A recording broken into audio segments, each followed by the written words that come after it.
Hello বন্ধুরা, আজকে আদিবাসী আচেক্স খাবা কোরবানি গরুর হাট আচ্ছা মাসু ফালনা রাবা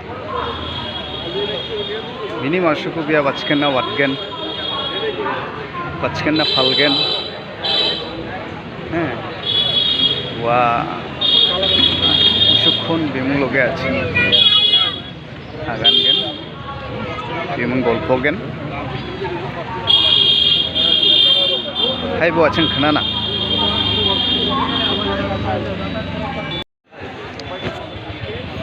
দাদা আপনি কবে থেকে আসছেন বাজারে? বাজারে বেলা 3টা থেকে এই পর্যন্ত পরে গরু কটা আনছিলেন? গরু তো 2টা আনছিলাম, একটা বিক্রি হয়ে গেছে। কত টাকা বিক্রি করছেন পরে? পরে একটা বিক্রি করছি, আমাদের সাদা গরু ছিল ওইটা। হ্যাঁ, আর একটু শরীরের খাতি মিলে একটু কম ছিল। আচ্ছা 1,25,000। আচ্ছা, আর একটা কোনটা? এটা আপনাদের? এটা আমার।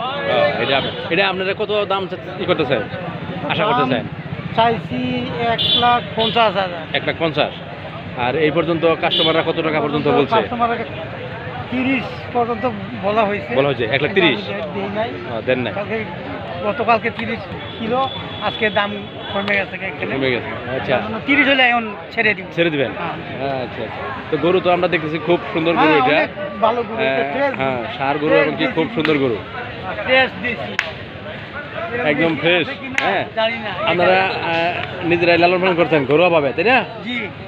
আচ্ছা, এটা কোনো বাণিজ্যিক ভাবে চাষাবাদ করার গরু নয়, সুতরাং এই গরুর মাংস অনেক মজা হবে আশা করি। আমরা এখানে কাস্টমার দেখতেছি, বেশ কিছু কাস্টমার এদিকে, ক্রেতা বিক্রেতা অনেকের সমাগম দেখতেছি। এইদিকে আমরা দেখতেছি চতুর্কে গরুর হাট দেখতে আসছে, আরও দেখতেছি। তবে দর্শকদের দেখাচ্ছি গরুর হাটের অবস্থা। এটা ময়মনসিংহ সার্কিট হাউস মাঠের পাশেই জয়নুল আবেদিন পার্কে আমাদের কুরবানি ঈদকে কেন্দ্র করে এই হাট। এই অনেক গরুর সমাগম হয়েছে, এখানে অনেক গরু উঠেছে। তো গত 3 দিন যাবৎ চলতেছে, আজকে দিয়ে 3 দিন ধরে চলতেছে এই গরুর হাট। আগামীকাল সকাল পর্যন্ত চলবে, সমাপ্ত ঘোষণা করা হবে। সিটি কর্পোরেশনের থেকে আয়োজন করেছে এই গরু হাটের। তো দর্শকদের ধন্যবাদ জানিয়ে ভিডিও এখানে শেষ করছি। ধন্যবাদ।